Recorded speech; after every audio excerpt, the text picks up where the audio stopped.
Lorsque vous avez créé votre compte Odoo, afin de pouvoir créer vos bases de données, vous vous êtes connecté et vous arrivez sur votre compte.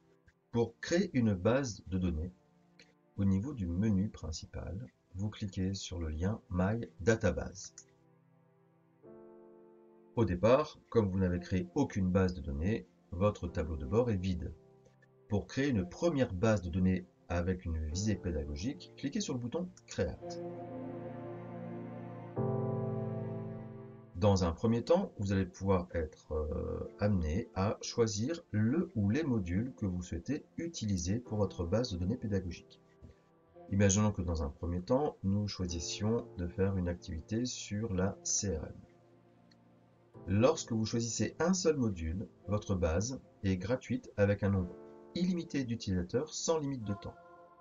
Par contre, dès que vous ajoutez un deuxième module, Odoo vous prévient que cette base n'a une durée de vie que de 15 jours maximum,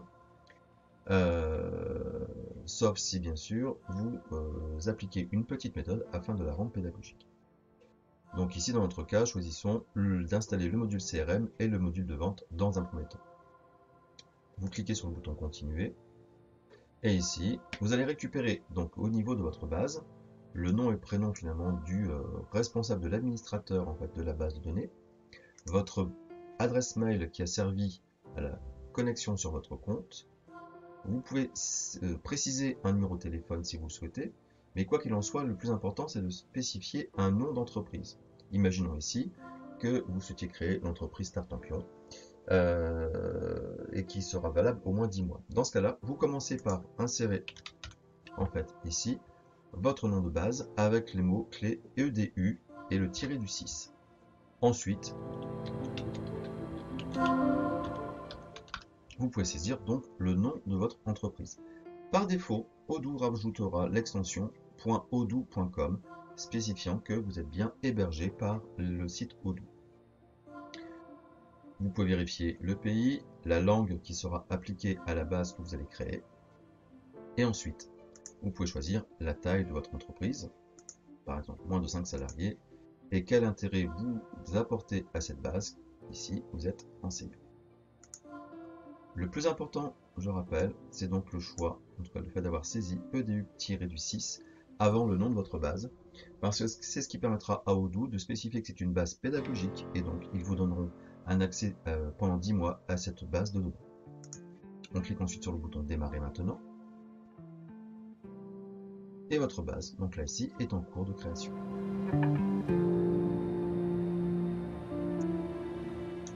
Lorsque votre base a été créée, vous arrivez directement sur le tableau de bord de la base de données, dont vous voyez le lien tout en haut, au niveau de l'URL. Votre base qui a été créée est active pendant 3 heures, sans activation, en tout cas sans validation au niveau de votre adresse mail. Si vous souhaitez garder cette base un peu plus longtemps que 3 heures, mais sur 10 mois, vous devrez dans ce cas-là aller sur dans votre boîte mail qui a reçu un email de confirmation sur lequel vous allez devoir cliquer afin de pouvoir valider votre base de données. Alors imaginons que l'on souhaite ici garder cette base par la suite. Dans ce cas, vous allez sur votre boîte mail et vous voyez qu'en fait ici, eh bien, vous avez reçu un email avec l'objet de l'activation de la boîte.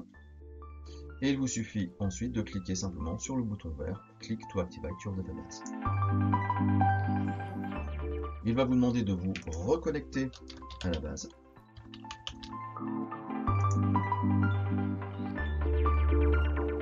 Vous aurez quelques petits éléments vous demandant de valider, notamment pour recevoir un bug, c'est pas la peine, vous cliquez sur Skip. Et ensuite, donc là, vous voyez votre base, donc là il vous propose le tout, le nom de la base, EDU, etc. Vous retrouvez quoi qu'il en soit, la même chose ici, si vous souhaitez faire apparaître, vous faites une activation, un rafraîchissement de la page, et vous voyez qu'en fait le bandeau d'activation a disparu. Votre base, dès lors, est fonctionnelle, il ne vous reste plus qu'à la personnaliser, en ajoutant des données, en faisant un paramétrage spécifique au niveau des différents modules que vous aurez pu choisir, mais aussi un paramétrage au niveau de la base de données en elle-même.